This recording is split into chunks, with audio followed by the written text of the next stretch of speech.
UConn beats Memphis 4-2 on the rubber match on Sunday. Coach, after a turbulent start to the game, after a rough game yesterday, how good did this one feel?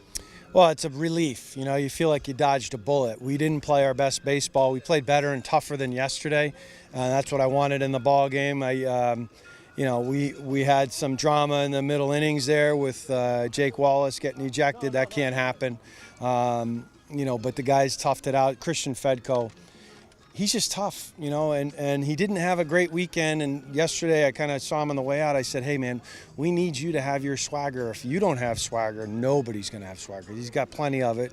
And he, I was, the 2-0 count there. You're walking our 4-hitter who had a good day yesterday.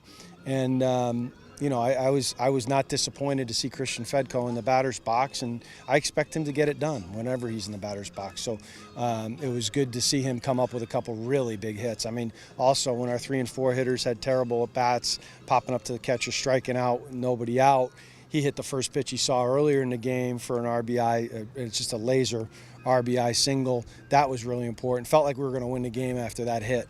And then late, he gets one to the left side again. He did a really good job. And Carl Johnson did a nice job. Jimmy Wang, some nice pitching performances. CJ Dandino. Caleb did a good job except for the ground ball back to him. But, our pitchers did a solid job today, and just enough hitting, just barely enough hitting.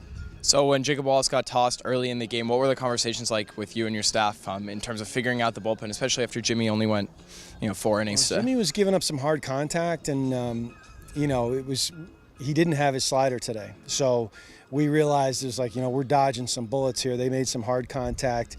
He might only be able to give us 4. And then when Jake goes, now you're thinking, well, can we squeeze 5 out of him? And the consensus was amongst the staff, we got to go to Johnson. It was the right call. He had really good stuff. I'm glad that he threw more strikes. At Bryant, he was really struggling throwing strikes. We came in the game, bases loaded, nobody out, did the job earlier in the series, and then did a fantastic job today. He was really the difference. I felt like there was some calm restored, some swings and misses. His breaking ball is very hard to hit. Again, a missed pitch out sign, which drives us bananas 2 weeks in a row. I don't know what we have to do.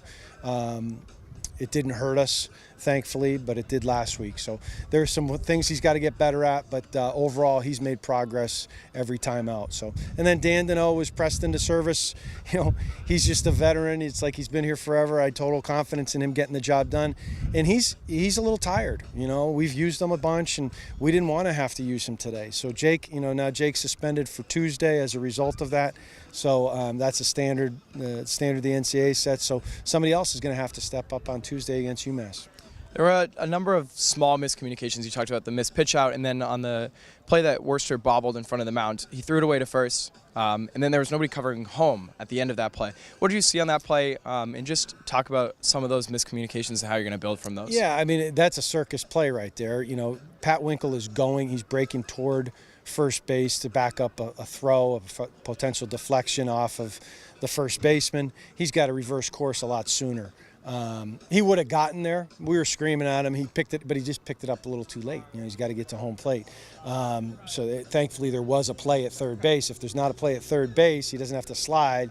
We might have been in trouble on that. So, that was, we got to get on a diamond. It'd be nice to have more than 2 practices at J.O. Christian Field, but we're not going to have any this week. We got to hit the road again, and that could be a good thing. We've been playing really tight at home for whatever reason, so hopefully we get a little looseness going up at Amherst, which will not be easy, and then on the road to East Carolina. So last thing, you guys jumped out to a 2-0 lead. Looked like you were going to scratch some more across, and then Memphis turned a triple play. Memphis comes back and scores 2, and then you guys quickly, again, bounce back in the 8th. So what can you say about the resiliency of your squad today? Yeah, we showed some resilience. We got to do a better job getting our bunts down. Mike Woodworth got a bunt down. Wasn't a perfect bunt, but we forced some action, and the pitcher threw it away or was late throwing it.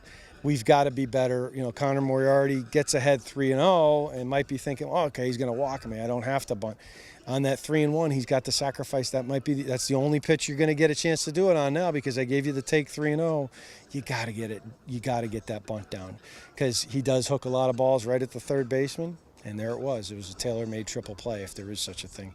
So those little things can wind up beating you. And fortunately, we had number 7 in our dugout, and he wasn't going to allow those things to beat us today. Well, UConn takes 2 of 3 from Memphis. They head to UMass Amherst on Tuesday and then down to East Carolina this weekend. Thank you, Coach. Thank you.